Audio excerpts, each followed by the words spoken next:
and a very warm welcome to you all. I hope you can all hear me okay. A warm welcome to this panel event looking at science and religion in literature, part of the Winter Tales Festival marking the 175th anniversary of New College, this iconic Edinburgh building. My name is Michael Fuller, I'm chairing this event. I've been asked to begin with a few bits of housekeeping. First, masks are required to be worn throughout and while moving about the building. Speakers will be removing their masks, as you see, so you can hear us clearly as we talk. We're following government guidelines about track and trace, and your details have apparently been gathered for that purpose. We're not planning a fire alarm drill. So if the fire alarm sounds, you should consider it to be real and make your way immediately to the fire exits, which are signed around the hall. Please, as you move around, maintain a reasonable distance from others at all times, and especially when entering and leaving the building. Helpers will be on hand to guide you to the exits.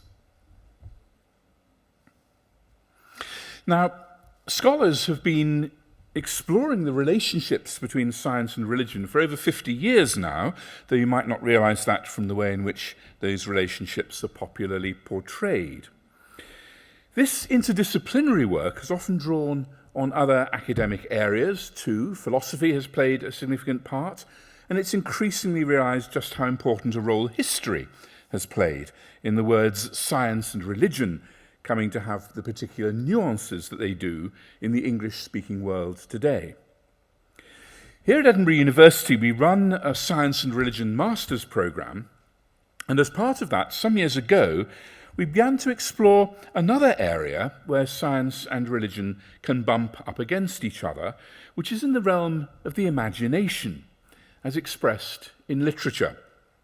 And this is the area our panel will be looking at with you this morning in the context of this literary festival. So let me now just briefly introduce that panel to you.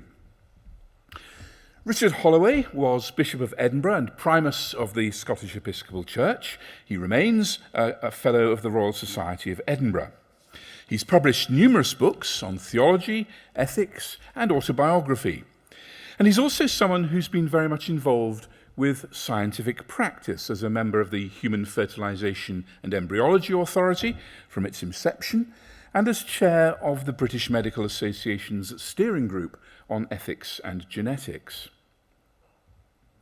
Jaime Wright is a graduate of that Edinburgh's master's course that I mentioned, after which she took a doctorate here, looking at themes in science, religion, and literature. Her recent work has focused on cli-fi, fiction addressing the current climate crisis. She's currently curate of at Old St Paul's Church here in Edinburgh. And Christopher Southgate is a professor in the theology department at Exeter University. We're very grateful indeed to him for travelling all this way to be with us this morning. Chris has a background in biochemistry, and his numerous publications include not only works on science and religion, including a standard textbook in this area, but also 8 collections of poetry, as well as writings on Gerard Manley Hopkins and R.S. Thomas. He therefore practically personifies the coming together of science, religion, and literature. So, ladies and gentlemen, this is your panel this morning.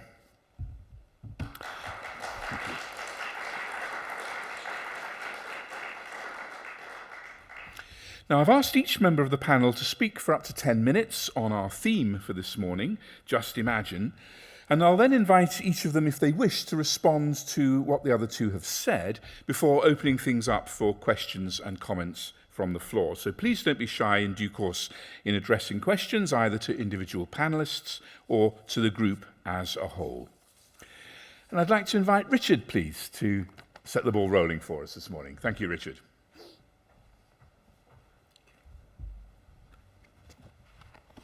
Good morning. It's a pleasure to be here. I love the poetry of D.H. Lawrence. I love his letters and some of his non-fiction, but his novels are a bit too clotted and rich for me, so I don't read many of them nowadays. Nevertheless, I think he was both a genius, one of those driven individuals who take human achievement to new heights, and a deeply religious person understanding religion as the human quest for, search for meaning, which is why I decided to read Francis Wilson's study of him and his work, an astonishing book of interesting scholarship and art, Burning Man, The Ascent of D.H. Lawrence.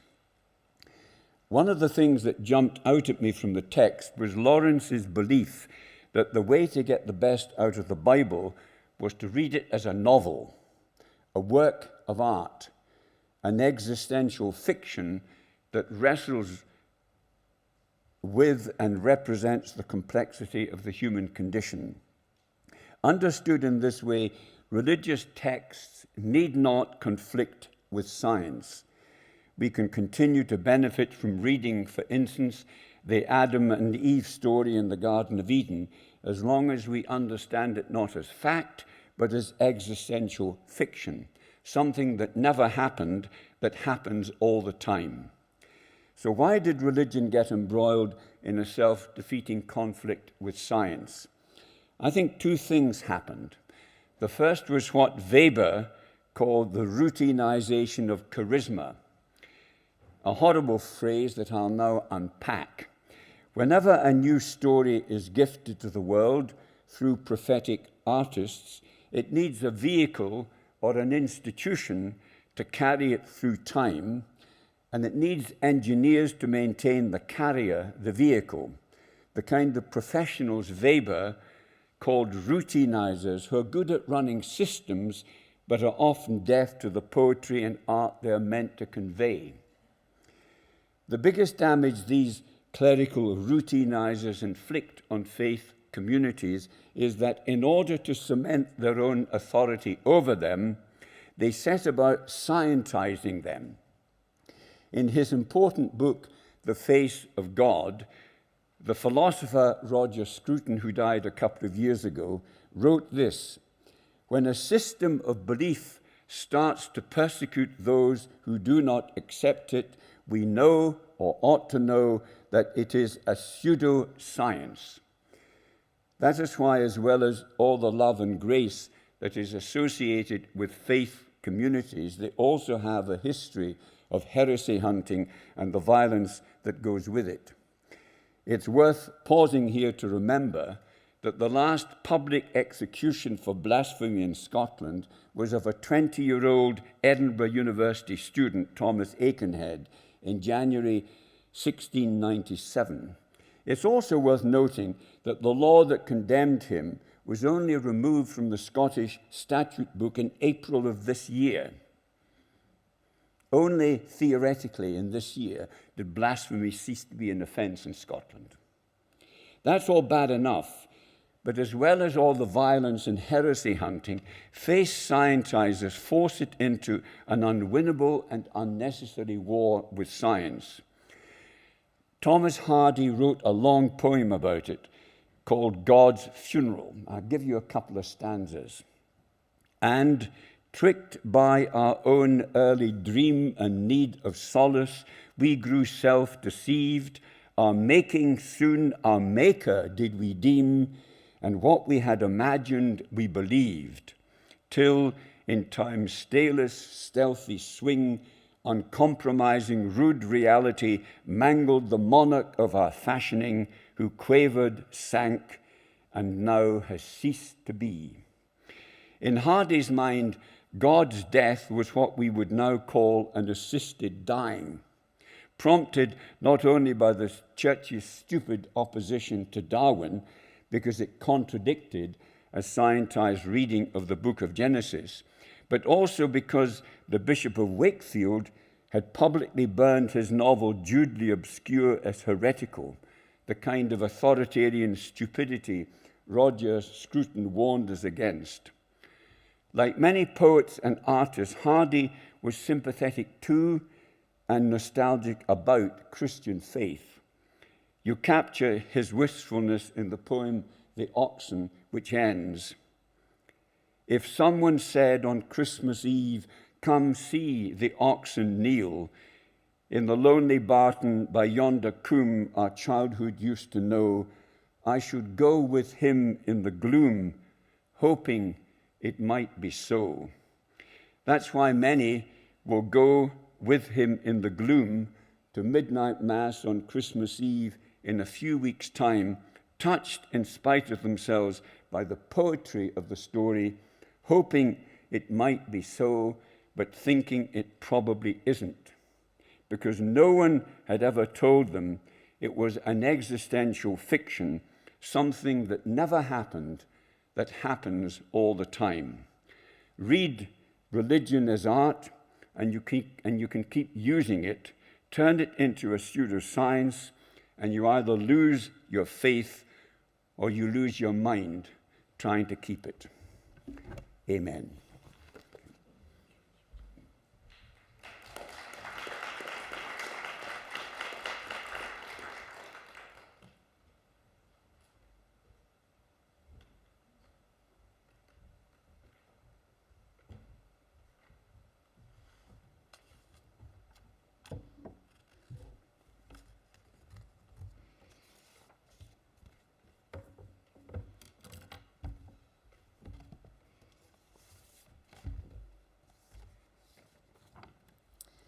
Well, thank you very much, Richard, for that stimulating opening to our panel today.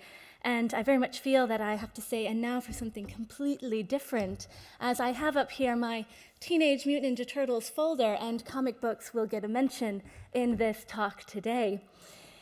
Thank you very much, Mike Fuller, for this invitation to come here. I've been very excited to be here today. Thank you to New College for hosting this panel in your festival this winter. And thank you to all of you for coming here and for being interested in this topic, which is bringing together science, religion, and literature is very close to my heart. It brings together my three loves. So I hope that, if anything, you go away with your heart glowing for science, religion, and literature today.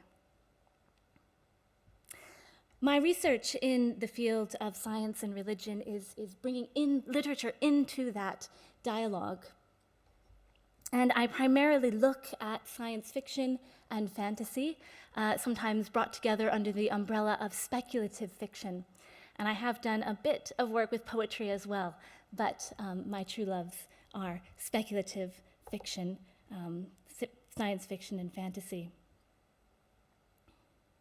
So my work brings in literature as a sort of methodological approach into science and religion and that dialogue, sort of as a medium upon which the two can interact, science and religion. So my work has done a bit of mapping of how other scholars have brought together science and religion using literature, sometimes as particular texts, like a case study throughout their whole work, kind of looking at ways to explain science and religion dialogue through that text. Others have looked at authors and their entire corpus, arguing that they have some insight into science and religion dialogue and have used their literature to share that with the world. Then there are other scholars who try to pick a particular topic and then study it throughout a variety of works and authors. And there are also some who look at critical theory or literature, literary language or story. There's quite a diversity of ways that scholars have used literature in this field of science and religion. I am particularly a fan of using literature to express something new within the field, bringing in a different concept or idea, a bit of which I'll talk about later, what some of those benefits of literature could be for science and religion. But first, I want to talk a bit about speculative fictions engaging spirituality. And I'm using spirituality as sort of an umbrella term so that other religions and spiritual expressions can come under that, rather than talking about just a particular theology or, for example, Christian theology. I think that speculative fictions engage with spirituality in about three different ways. The first is that some of these texts can reveal spiritually relevant truths about us and our culture.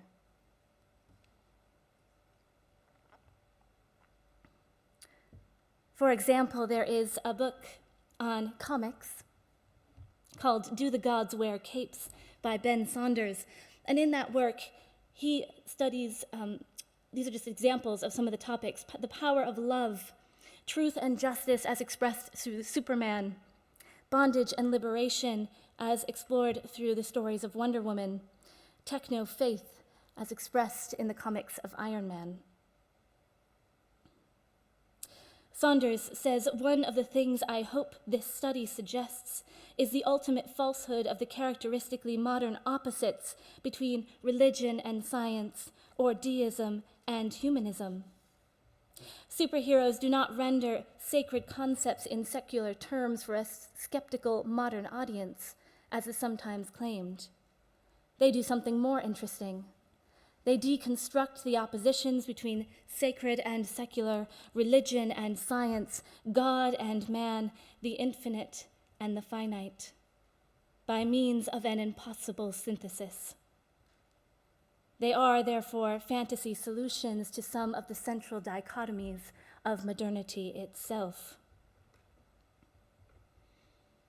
Other examples of speculative fictions revealing something spiritually relevant about us through their work is looking at topics of transformation or transcendence, the good and the monstrous, or the good and the evil. Janine Jobling says literature, including fantasy literature, allows one to explore possibilities imaginatively, disclosing how things might be or how we might be. Another way that speculative fictions engage spirituality is as texts consumed for their spiritual content as spiritual nourishment. So there's a book out by Emily McCavens on the postmodern sacred. She describes the postmodern sacred thus: the postmodern sacred consists of texts that are consumed in part for their spiritual content, for an experience of the transcendent, ambivalently situated on the boundary of formal, religious, and spiritual traditions. The postmodern sacred is a paradoxical attempt at accessing spirituality, using the symbols contained in explicitly unreal texts to gain a second-hand experience of transcendence and belief.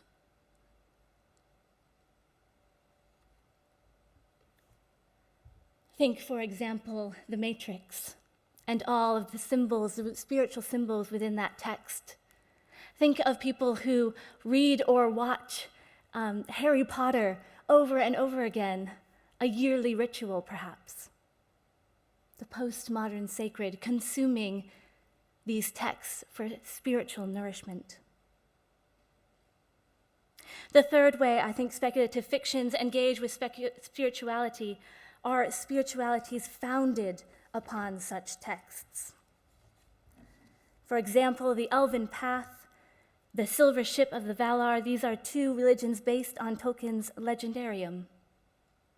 We have Dudism, based on the Big Lebowski.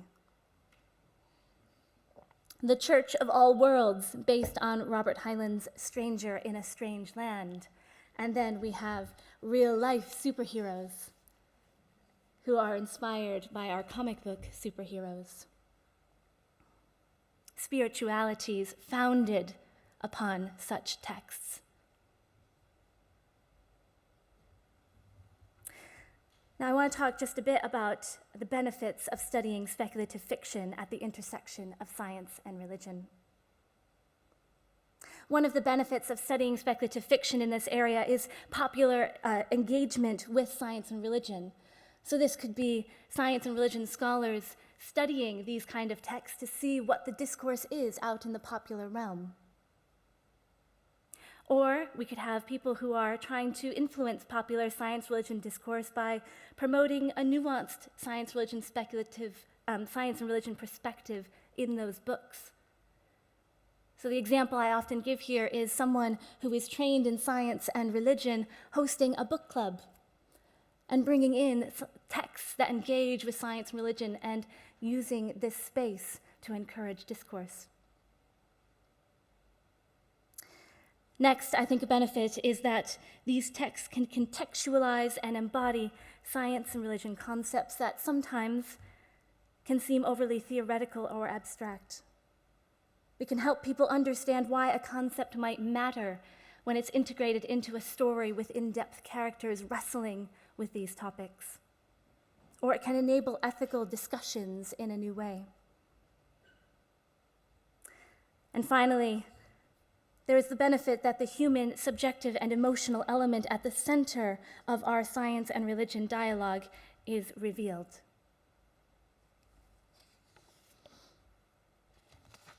We are at the center of these big questions. We are the ones asking. We are the ones exploring.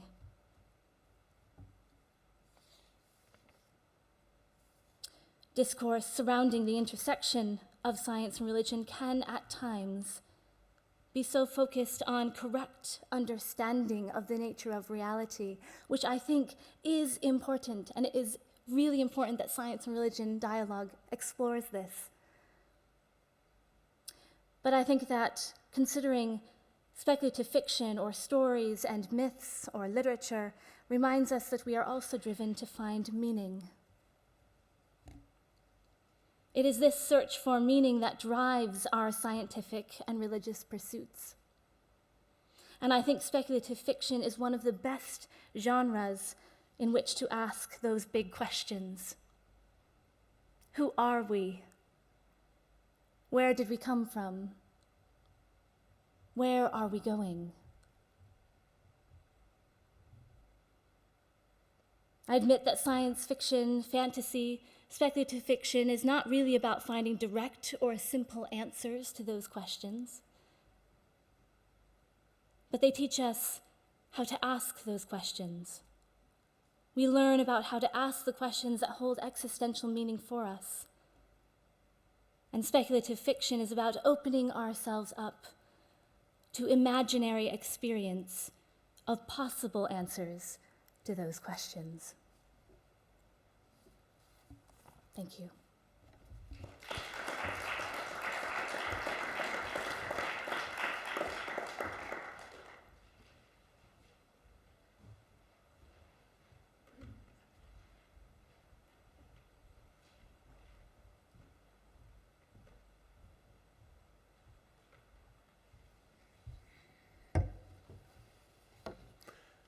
Good morning.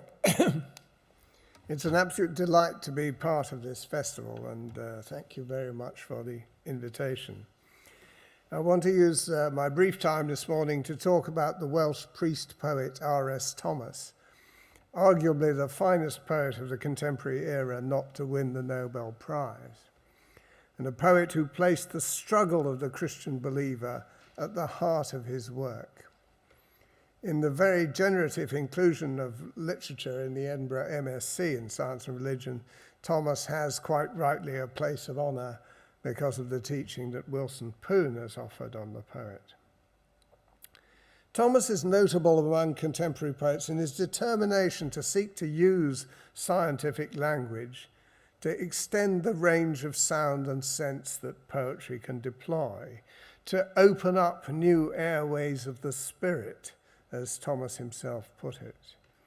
But also his approach to the sciences is indicative of a very interesting tension that we see in the science theology debate. There's a common emphasis among those who teach this debate that there is no necessary conflict between science and Christian theology, and cosmological physics is often pointed to as an area of congenial conversation between the two. This branch of physics naturally evokes questions about ontology, why is there something and not nothing, and about design, why is the universe the precise way it is, apparently fine-tuned for life. Also, the unpicturability of matter as described by quantum mechanics has a certain attraction for the religious mystic, and many theorists of divine action have reflected on physics' description of matter as flexible and open to undetectable influence. And we see Thomas, particularly from the 1970s onwards, intrigued by this world, encountered especially through the writings of Paul Davies and Fritjof Capra. In a radio interview in 1981, he said this: "Pure science in its contemplation of the structures of the universe and the mystery of space and time, all these things are religiously oriented. It seems to me I see no contradiction as such with a belief in God." The first poem on the handout from the 1978 collection Frequencies imagines God's activity and begins, "I think he sits at that strange table of Eddington's that is not a table at all, but nodes and molecules pushing against molecules and nodes, and he writes there in invisible handwriting the instructions the genes will follow." Or again in Adjustments from the same collection, "Never known as anything but an absence, I dare not name him as God, yet the adjustments are made. There is an unseen power whose sphere is the cell and the electron. We never catch him at work, but can only say, coming suddenly upon an amendment, that there he has been." So the imagery of the physical sciences provides Thomas with new ways to seek to express, however provisionally, God's interaction with the world in creation and providence. But Thomas can also be very critical of science and the uses we put it to. In his poem on Hebrews 12:29, he writes, "Forgive us the contempt our lenses breed in us." And in his poem on Roger Bacon, he notes that the scientific method leads to the death ray. Thomas has a hatred of what he calls the machine, which is for him code for dehumanizing mechanical processes, fueling global consumerism, and cutting human beings off from the natural world and God. The farmer on his new tractor, part of the machine, his nerves of metal and his blood oil, is deaf to the sound of the birds. And in the poem Postscript, Thomas writes, "The tins march to the music of the conveyor belt, a billion mouths opened. Production, production, the wheels whistled. Among the forests of metal, the one human sound was the lament of the poets for deciduous language." This suspicion of the technology science makes possible and the mechanistic mentality behind it is what we can find in many early eco-theologians, especially eco-feminists, for whom this drive to master nature through science and technology is patriarchal and echoes the drive to master the feminine. You see this, for example, in Carolyn Merchant's seminal book, The Death of Nature. And we see this same paradoxical attitude to the legacy of scientific advance in Pope Francis's 2015 encyclical Laudato Si, with its vitally important affirmation of climate science, and yet its profound suspicion of technology. And perhaps this is one of the contributions that literary artists can make, that as Thomas does in relation to science, they can point up paradoxes without having to arrive at contrived resolutions. The question underlying these two understandings of science as truth search or quest for mastery is a question that we see in the encyclical and over again in the sinews of Thomas's poetry. And it's the question of the orientation of human motivation. God is profoundly mysterious in R.S. Thomas. Often the God of his more scientific poems seems almost neutral to questions of good and evil, as we see in the end of that first poem, At It. But the human spirit can be turned towards prayer and spiritual search or sucked into the machine. A very ingenious poem of this is the second one on the handout, The Hand. And it shows us again how agilely and elusively a poem can traverse this profoundly problematic territory. The hand. It was a hand. God looked at it and looked away. There was a coldness about his heart as though the hand clasped it. As at the end of a dark tunnel, he saw cities the hand would build, engines that it would raise them with, his sight dimmed. Tempted to undo the joints of the fingers, he picked it up, but the hand wrestled with him. "Tell me your name," it cried, "and I will write it in bright gold. Are there not deeds to be done, children to make, poems to be written? The world is without meaning, awaiting my coming." But God, feeling the nails in his side, the unnerving warmth of the contact, fought on in silence. This was the long war with himself, always foreseen, the question not to be answered. What is the hand for? The Immaculate Conception preceding the delivery of the first tool. "I let you go," he said, "but without blessing. Messenger to the mixed things of your making, tell them I am."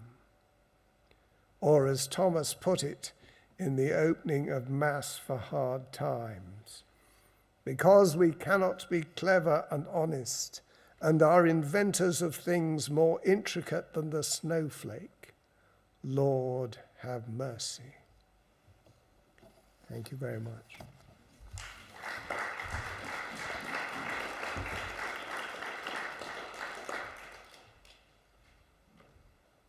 Thank you very much, Chris, and thank you to all our panelists.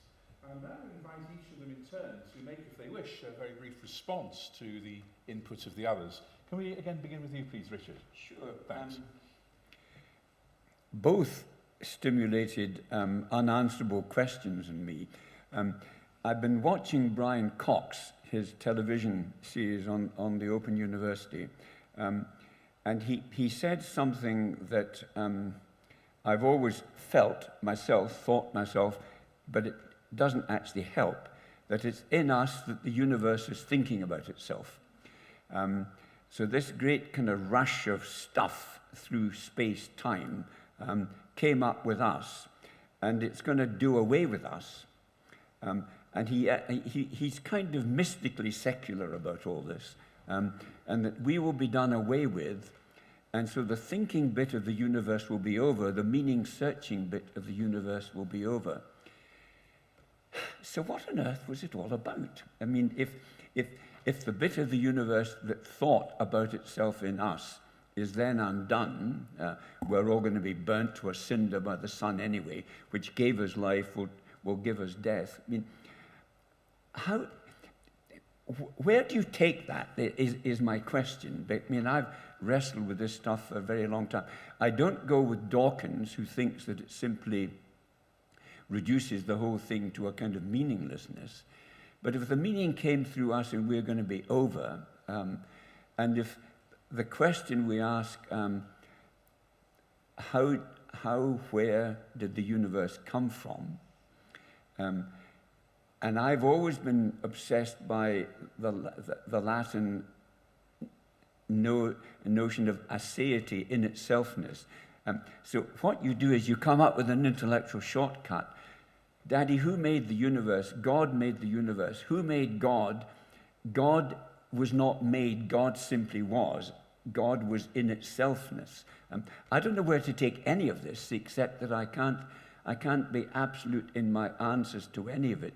And the thing that keeps me in religion, but actually turns me off religion, is the fact that I've got all these clerics who are telling me exactly what it's all up to. I wish they'd stop and simply play the violin. I mean, I was in the business. And I mean, E.M. Forster, poor little talkative Christianity. We can't stop babbling about it, but we never. Anyway, help me here. I mean, how do I take this forward? Right? First by saying how helpful I found that little maxim of yours, Richard, something that never happened but happens all the time. And I shall certainly, when I explore the fall of human beings with my students, I shall certainly tell them that.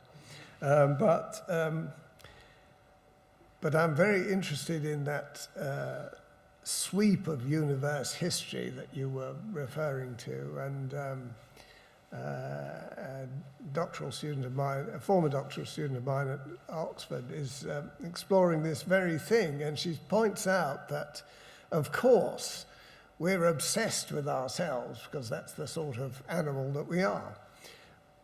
But we represent a small interval in the universe's history and even in the history of this planet.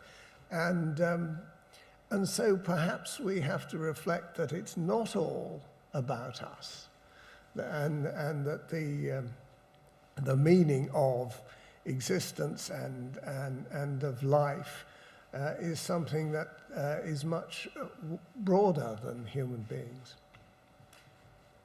The story of human beings perhaps fits within a bigger, broader story. Absolutely, quite. Thank you. Thanks. Jamie, would you like to? I was thinking along similar lines to what Chris already said, that, I'm a bit echoey, that I think there's something about treasuring the meaning that's here and now, and not assuming that that's going to be lost, similar to, who are we to assume that we are exclusively own meaning? And just as I appreciate clerics being restrained in having all the knowledge and all the answers, we can't assume that scientists have all the answers as well, that we're just getting closer and closer, or as close as we can get, and that there probably will be something beyond us that might carry meaning, a different type of meaning, or meaning beyond us. But it's still a hunch, a longing, a hope. And the thing I'm getting at is, I'm thinking of Aikenhead being executed a couple of 100 years ago for not coming up with the right answers. I just wish we would commit ourselves to struggling with the answers that aren't perfect and not punish people for coming up with different answers. I think science, and I think Dawkins acts like an evangelical in his dismissal of the possibility of other kinds of meaning, but he learned it from evangelicals. As a particular story. Yeah. So isn't that word longing that you just used, Richard, isn't that a very key word that ultimately that's what the religious search is? It's a longing for something that always eludes us in this life. So Dawkins is, it seems to me, he's very good on wonder, which is another great religious impulse, but he's very poor on longing. Interesting, yeah. I had a debate discussion with him at the book festival a few years ago, and he came close to a moment of silent kind of wonder. I think, and he's got a new book out. So I think there's something there in him but it was his certainty that kind of intimidated me. But I find the same certainty in certain kinds of theologians. Anyway. Thank you very much to all our panelists for their initial input and for this conversation and response to what each has said. Can I now throw our gathering open to questions and comments from the floor? I think there's a roving mic. Yep, splendid. Thank you very much. And can we come?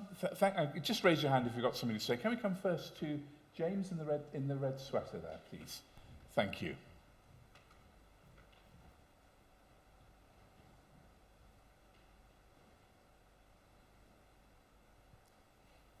Thank you so much.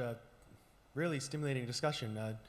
On this last point about meaning and certainty and all that stuff, I was just thinking R.S. Thomas does, I think, more than any other poet I've read, really come to grips with the idea of the ineffable, as much as you can express the ineffable in words. And I know in one of his introductions he talked about John Keats and negative capability, which he says is, being able to rest in doubts and uncertainties without any irritable reaching after facts and reason. And he said that's what, this is what makes good poetry. And he draw an easy parallel. That's what makes good theology, possibly. But can that also make good science? Can science also live in negative capability, or is there a path forward in the sort of the trialogue we're doing here? Yes, thank you very much. I think you're absolutely right about Thomas, and that some of his finest poems are about prayer, in that sense that to one kneeling no word came, and yet the meaning was in the waiting. I think the best science is always characterized by a sense that that truth ultimately eludes us, and that our conclusions are all provisional. But it's the rhetoric of science easily misleads one, because it's framed in such a bald, concrete and unpoetic fashion. That is its chosen rhetoric, and so that conceals from people who are looking at science from the outside the fact that it's not absolutely all up for grabs, but a great deal of what is being discussed is inherently provisional. Yeah. Two things. But one of R.S. Thomas's things that clings to my mind is the idea of the hair that's not there, but you can tell where it's been because it's nested in the heather, and you come across where it's been. The hair's gone, and I can't. I mean, it sticks to the brain, that kind of notion, and also. The guy who wrote the book in the 60s about scientific paradigms, how they're always overcoming each other. And to that extent, I think scientists are a bit like priesthoods. They turn their paradigm into the truth until it's overthrown.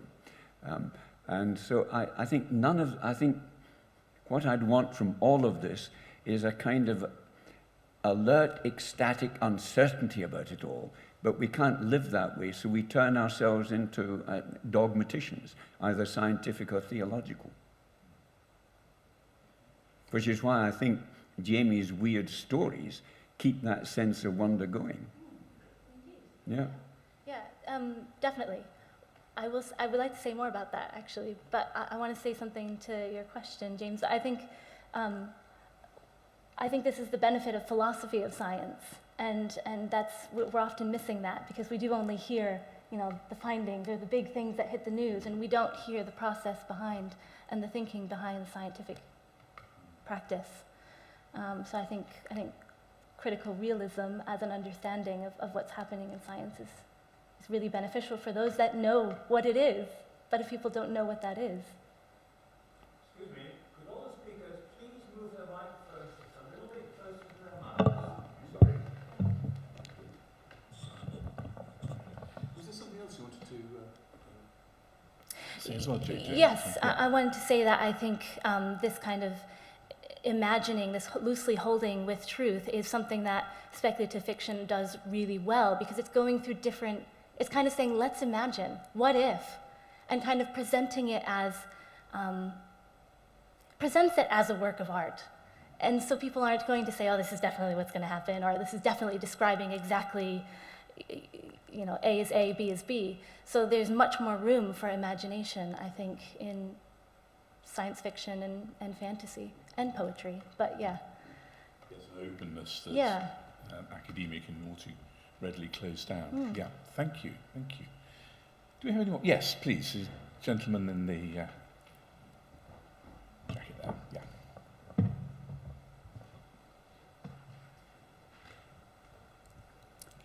Yeah, thank you.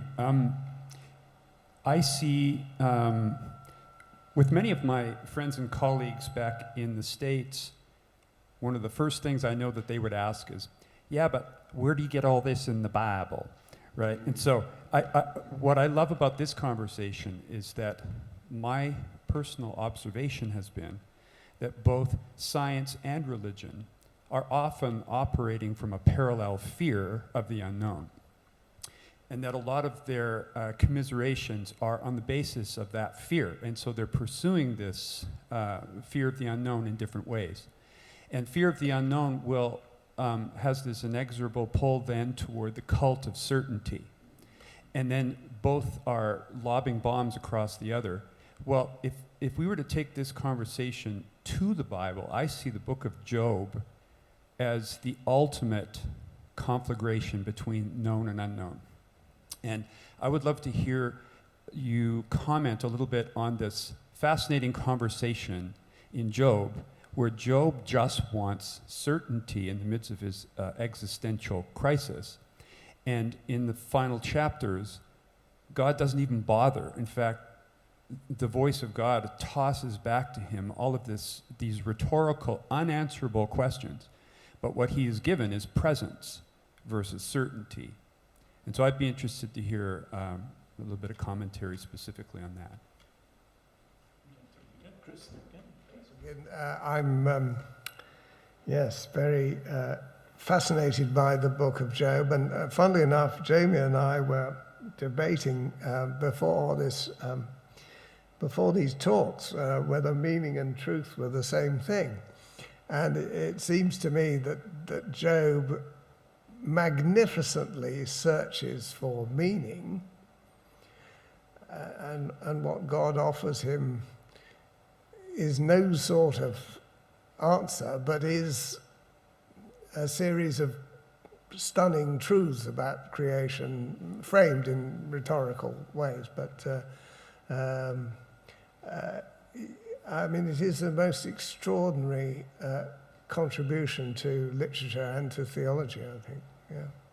But they smuggle in, the theologians smuggle in at the end, an ending that satisfies them, which was not in the original book of Job, when Job repents and accepts that he was wrong to argue with God.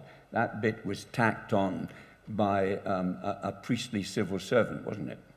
Or by some very skillful satirist. Yes, sometimes. okay, maybe.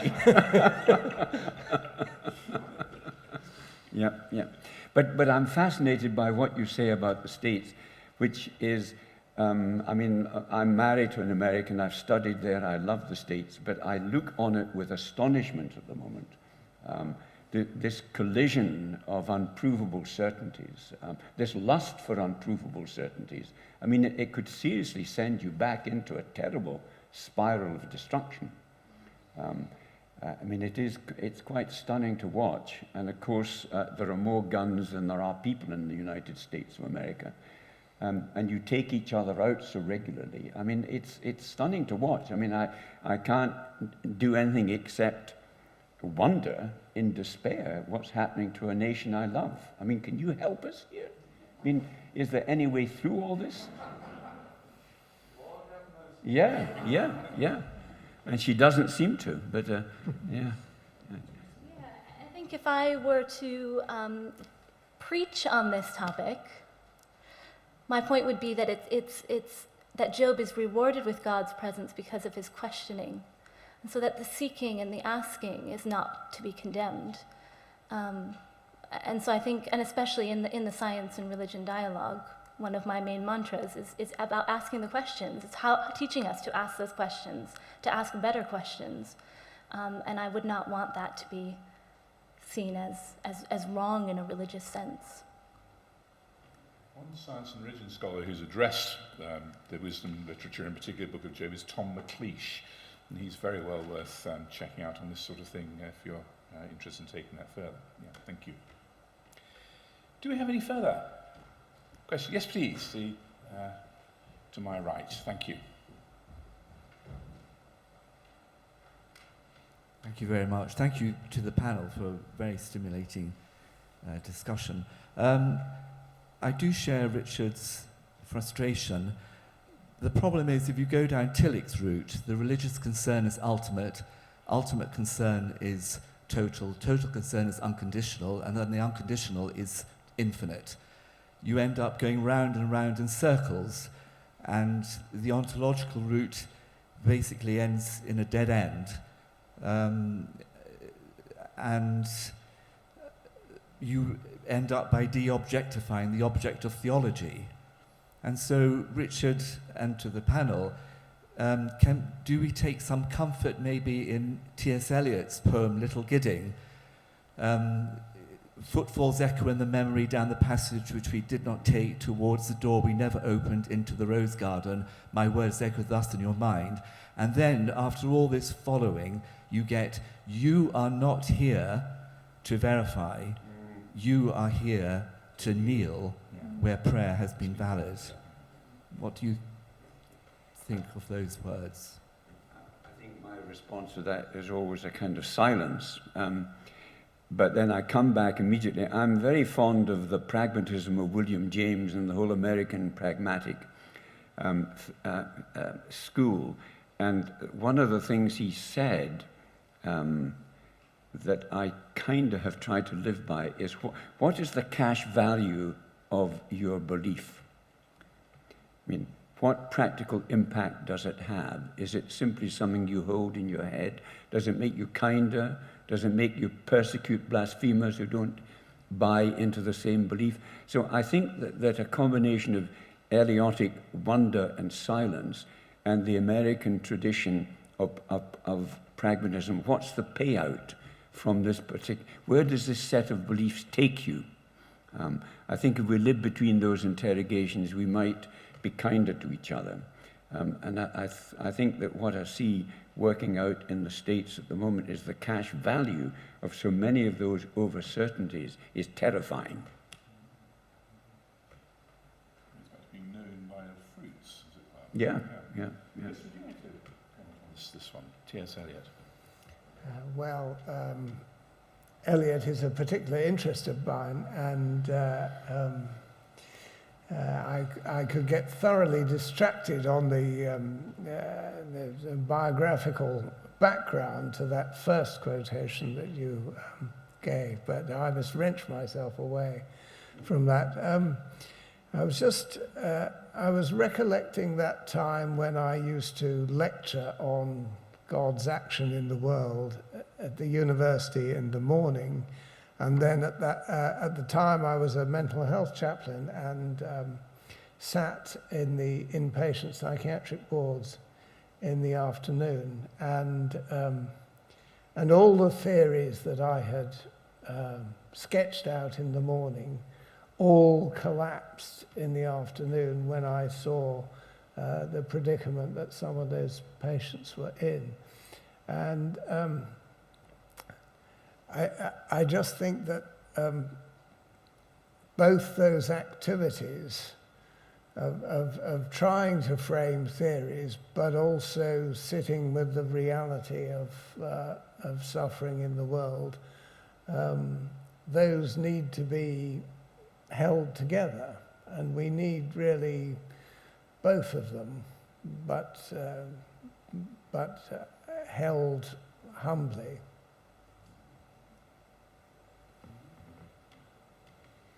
Thank you very much. Thank you. Any further questions or comments?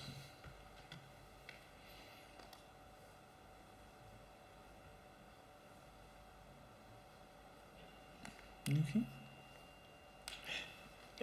Chris, do you want? Jamie, about ply-fi. I mean, it does seem to me a particularly important genre in the light of the predicament that we're all getting ourselves into,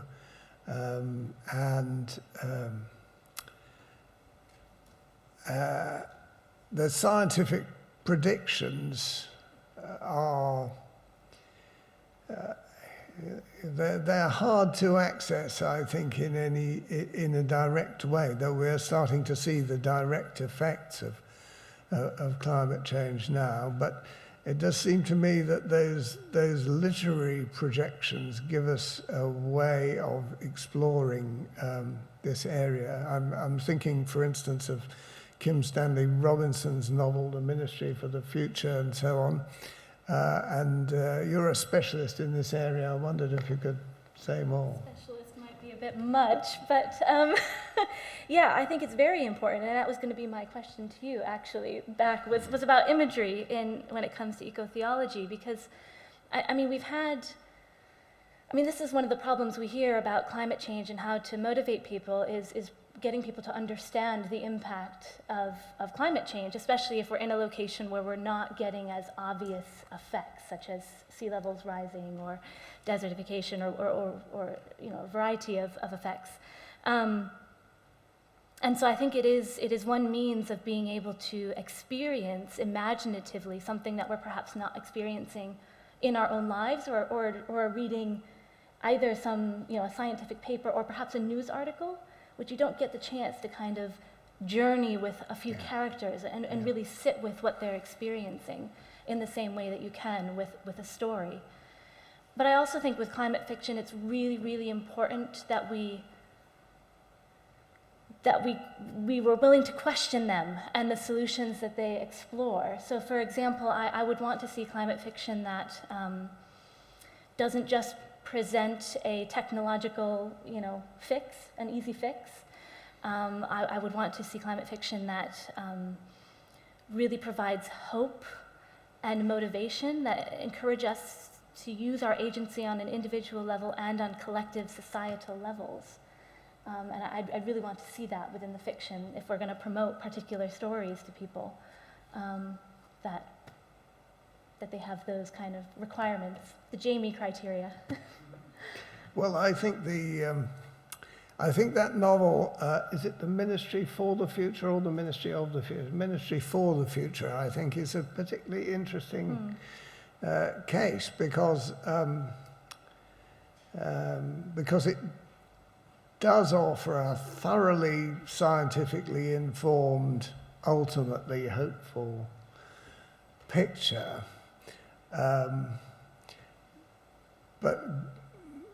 But sometimes when it's trying to get the information over, that's when the fiction becomes rather leaden and plodding. So it's a very interesting test case, I think. I think that is a worry about texts that might be like that, or some utopias tend to get bogged down in the technicalities of what's going on, and you perhaps lose that kind of momentum that you can get from a more novel-like, character-driven story.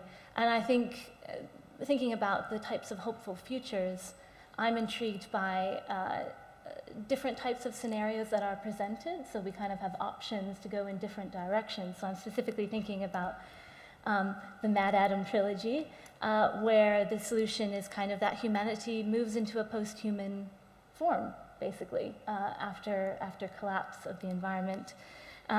Or there's the parable stories by Octavia Butler, where humanity ends up leaving Earth and traveling out into space and colonizing elsewhere. But it's done in a very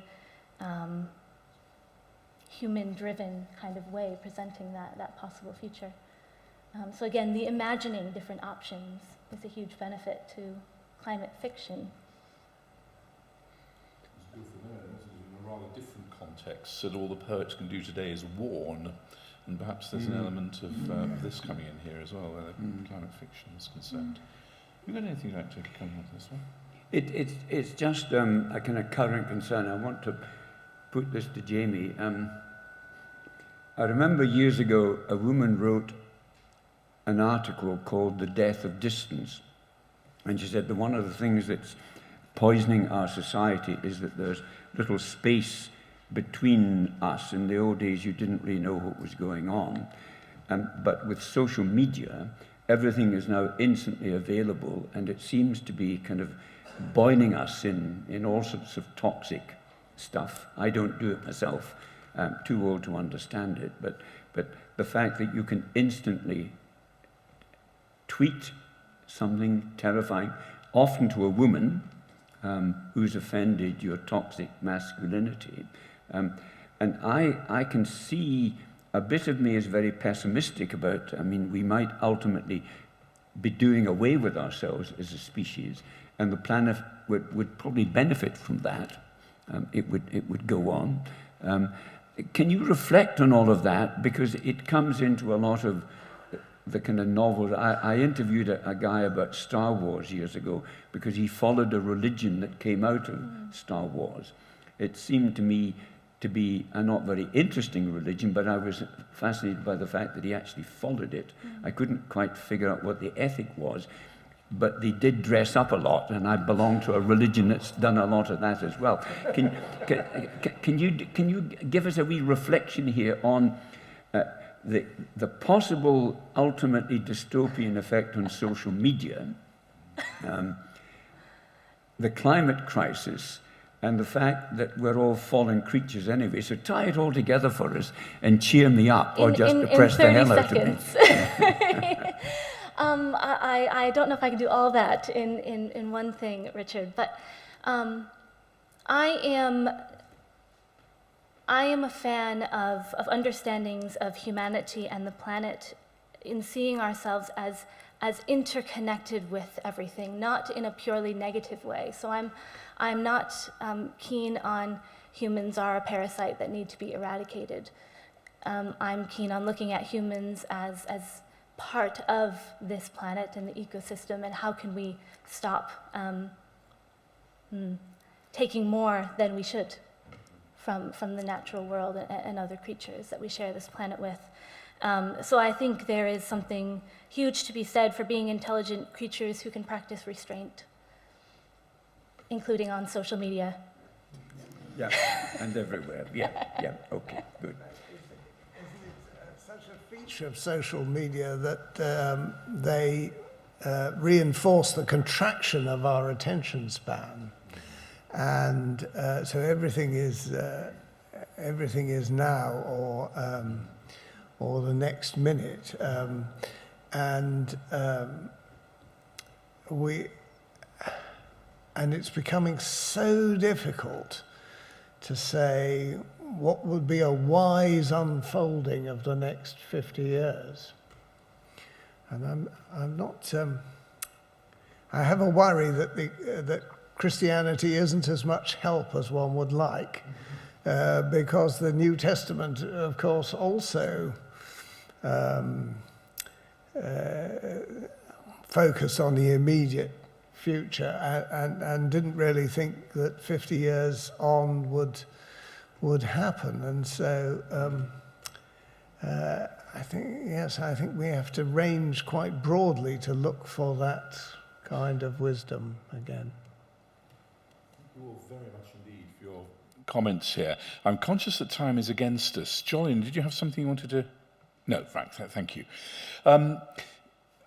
Wisdom is perhaps a very helpful note on which to finish these discussions, and perhaps it's a greater depth of wisdom that all these explorations in science, religion and literature can ultimately be leading us towards. Can I thank all of you very much for your questions and comments, and I'm sorry I haven't got more time to continue these discussions.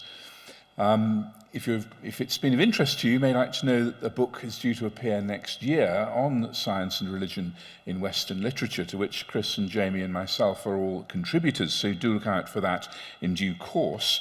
More immediately and closer to home, there are books by Chris and Richard on the bookstall in the Rainey Hall, and they've both kindly agreed to stay behind for a while afterwards and sign books. Should any of you be wishing to take them up on that offer, please move through to the Rainey Hall after this and do so. Can I, in concluding, just ask you to show again your appreciation of and to thank our wonderful panel assembled here this morning, Richard, Jaime and Chris. Thank you all very much indeed.